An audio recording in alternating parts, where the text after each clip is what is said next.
Conheçam Kelly. Ela nasceu no dia 5 de março de 1975.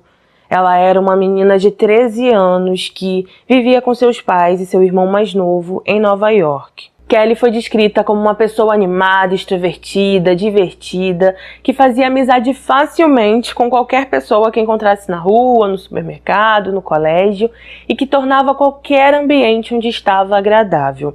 Ela sempre foi obediente a seus pais, ela os ajudava no que podia.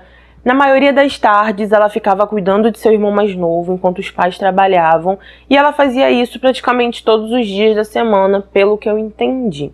No dia 3 de março de 1989, Kelly estava em casa cuidando de seu irmão. Até que o telefone tocou, o irmão dela atendeu, e assim que ele atendeu, uma pessoa disse para ele que se chamava John e que precisava falar com Kelly. Kelly então pegou o telefone, conversou com essa pessoa. Após desligar, ela disse para o irmão que precisava ir até a casa de um amigo, para o irmão dela ficar ali, para ele não sair, que em breve ela estaria de volta. O irmão de Kelly ficou esperando ela por bastante tempo, mas como ela não voltou para casa, ele decidiu ir até a casa de um vizinho que era amigo de Kelly. Assim que chegou ali, ele conversou com esse vizinho, perguntou se Kelly estava ali, mas o vizinho disse a ele que ela não estava e que nem a viu aquele dia. Enquanto ele estava conversando com esse amigo de Kelly, uma outra vizinha escutou a conversa, chamou o irmão de Kelly e disse para ele que a viu entrando na casa da família Golub às 3 da tarde, mas que não a viu sair da casa. Ele então foi até a casa dessa família. Nessa casa morava um menino chamado John, de 14 anos, que também estudava no mesmo colégio de Kelly e supostamente teve um breve namoro com ela. Ali também morava o irmão dele, chamado Robert, e seus pais. Assim que o irmão de Kelly chegou ali, ele chamou, ninguém atendeu. Ele então resolveu voltar para casa, aguardou seus pais e assim que eles chegaram do trabalho, ele contou para eles tudo o que estava acontecendo. Assim que os pais de Kelly souberam o que estava acontecendo, o pai dela foi até a casa da família Golub, conversou com o responsável pela casa. Essa pessoa disse para ele que não viu Kelly ali, que ela não estava na casa dele. Por isso, os pais dela resolveram chamar a polícia, explicaram toda a situação. Assim que os investigadores chegaram no bairro, eles conversaram com diversos vizinhos e, como eu disse, alguns vizinhos também disseram a eles que viram Kelly sim entrar na casa da família Golub por volta das 3 da tarde, mas que não a viram sair dali. Eles então foram até a casa da família Golub, conversaram com o senhor e a senhora Golub. Eles disseram que estavam trabalhando na parte da tarde, que nem estavam em casa, mas que quando chegaram não viram nada fora do normal. Uma coisa importante que eu preciso dizer é que os investigadores não foram até a casa dos Golubs no dia 3, e sim no dia 4. Então, quando eles questionaram os pais sobre onde os filhos estavam na noite do dia 3, tanto o senhor quanto a senhora Golub não souberam dizer onde Robert estava. O pai disse que ele participou do jantar, que ele estava à mesa durante a refeição, enquanto a mãe disse que no horário da refeição ela foi até o quarto do filho, viu que ele estava dormindo e preferiam não acordar ele para comer. Quando os policiais perguntaram se ele passou a noite em casa, a mãe disse que sim, que ele dormiu ali, enquanto o pai disse que não tinha ideia se ele passou ou não a noite em casa. Os investigadores então conseguiram um mandado para vasculhar a casa da família Golub. Assim que chegaram ali, eles disseram que a casa estava uma bagunça, que estava difícil de se encontrar ali. Mas eles vasculharam todos os cômodos, olharam todos os cantos, todos os lugares, até que eles chegaram em um certo cômodo, perceberam que ali tinha um armário, e assim que abriram, eles encontraram Kelly sem vida. Uma análise então foi feita, se descobriu que alguém a esfaqueou, a estrangulou, retirou um pedaço de sua parte íntima e haviam algumas lesões também. Foi descoberto que na tarde do dia 3 de março estavam na casa John, 2 amigos do colégio e seu irmão Robert. Os amigos de John disseram que eles ficaram todo o tempo dentro do quarto jogando videogame com John, que ele se ausentava poucas vezes para pegar algo para comer, mas que ele não demorava tanto assim. Eles também disseram que eles estavam escutando música no rádio, que o rádio estava no volume altíssimo, então se Kelly entrou ali, eles não tinham ideia. Os amigos de John também disseram que por volta das 3h45, eles saíram da casa para jogar basquete do lado de fora e que realmente eles não a viram e que não sabiam de nada. Robert também foi questionado, ele falou que ficou dentro do quarto dele o tempo inteiro, que nem sabia se Kelly esteve ali ou não e que ele não tinha ideia do que poderia ter acontecido ali. Os amigos de John passaram pelo teste do polígrafo. Segundo o teste, eles estavam sim dizendo a verdade, porém eu só encontrei os resultados do teste deles e não encontrei nada a respeito do de John e de Robert. Profissionais especializados foram até a casa da família Gullaby para estudar o ambiente. Eles foram até o local onde Kelly estava. Assim que chegaram ali, encontraram vestígios de sangue. E também parece que a pessoa responsável encostou algumas vezes na parede, em lugares estratégicos que estavam um pouco escondidos, mas que eles encontraram. Tudo então foi levado para análise. Enquanto o resultado não saía, tanto os vizinhos quanto a família de Kelly estava totalmente indignada. Eles diziam que não era possível que nenhuma prisão ainda tivesse sido feita, que parecia que os investigadores estavam lentos demais, que eles não estavam fazendo o possível. E eles disseram basicamente o seguinte: ela foi vista entrando na casa, ela foi encontrada na casa. Eles sabiam as pessoas que estavam na casa. Então, o que mais eles estavam esperando? Assim que o resultado saiu, se constatou que o DNA encontrado na casa e em Kelly foi completamente compatível com o de Robert, por isso então ele foi levado e preso. De acordo com relatos, Robert era um jovem tranquilo, ele nunca foi o melhor da classe e nem se interessava por atividades escolares.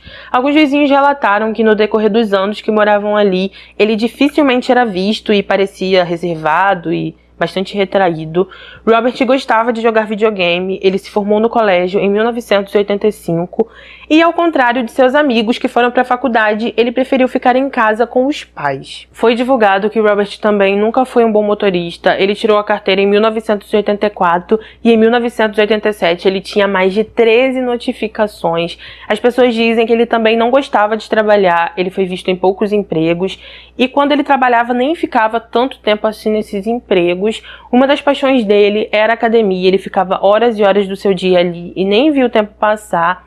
E sobre a relação dele com os pais, ninguém sabe exatamente o certo, mas pelo que se entende, eles não eram tão unidos assim. Durante o julgamento, Robert disse a todo momento que era inocente, que ele não estava envolvido em nada daquilo, porém, todas as provas apresentadas disseram o contrário, principalmente a do DNA, e aliás, uma jaqueta de Kelly também foi apresentada, onde foram encontradas evidências que provavam que foi ele sim. E então, por isso, após todas as provas serem apresentadas, ao final do julgamento, Robert pegou perpétua, mas com possibilidade de condicional em 25 anos. Ao escutar isso, Robert se virou e disse: "Eu não sou o responsável por isso. Quem ligou para Kelly no dia 3 de março de nossa casa? Quem conhecia Kelly? Quem sabia que o aniversário dela estava próximo? Quem poderia ter um motivo para isso? Talvez a pessoa esteja até aqui conosco hoje, mas tão certo quanto há um Deus no céu, essa pessoa não sou eu." Algumas pessoas que conheciam Kelly disseram que não gostaram nada desse final.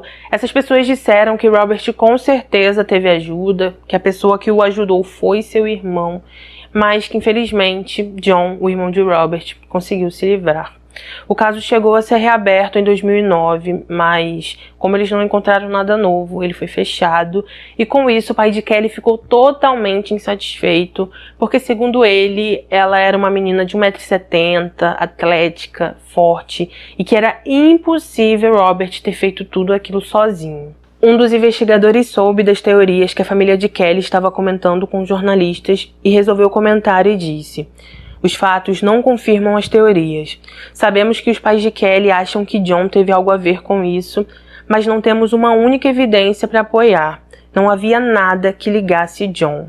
Existe uma matéria feita em 1998 onde o jornalista entrevistou Robert. Durante essa entrevista, Robert disse que a família dele não o visitava há muito tempo, que fazia mais ou menos um ano que ele não via sua irmã mais velha e nem seus pais. O jornalista perguntou sobre John, ele falou que John nunca o visitou, e quando o jornalista perguntou como era a convivência deles antes de tudo isso, ele disse que ele e John nunca se deram bem, que o convívio entre eles nunca foi algo incrível, mas que ele não estava à vontade para continuar falando sobre aquilo.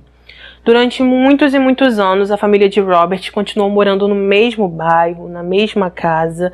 Isso trouxe diversos desentendimentos entre eles e os vizinhos, entre eles e os pais de Kelly, principalmente por causa de John.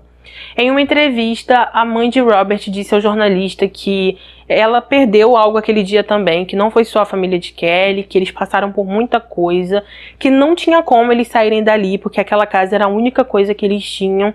E toda aquela cobertura da mídia, todos aqueles jornalistas e toda aquela publicidade só atrapalhava eles e que eles preferiam não falar nada sobre o assunto. Como eu disse, eles moraram ali durante muitos e muitos anos e só se mudaram finalmente em 2009. Robert tentou durante anos pedir a condicional, mas diversas vezes foi negada. Em 2013 foi uma dessas vezes e quando foi negada mais uma vez, ele finalmente decidiu contar tudo e disse mais ou menos o que aconteceu. Ele falou que amava a academia, gostava de ter músculos avantajados. Devido a isso, ele usava algumas coisas para acelerar esse processo. E segundo o Robert, devido a essas coisas, o humor dele oscilava. Ele falou que foi exatamente isso que aconteceu na tarde do dia 3 de março. Segundo ele, estava saindo de seu quarto para ir até a cozinha ou até mesmo sair de casa. Só que ele acabou esbarrando em Kelly, que caiu da escada.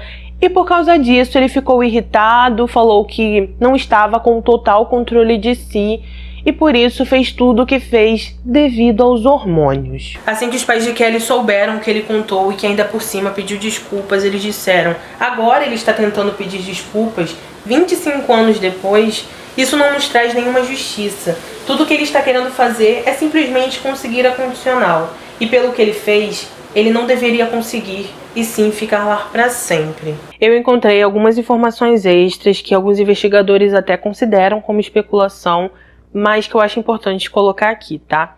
Existe uma mulher chamada Jacqueline, ela foi entrevistada após muitos anos e disse que no dia 3 de março de 1989, ela tinha 6 anos e se lembra de olhar pela janela da casa da família Golub e ver exatamente tudo o que aconteceu.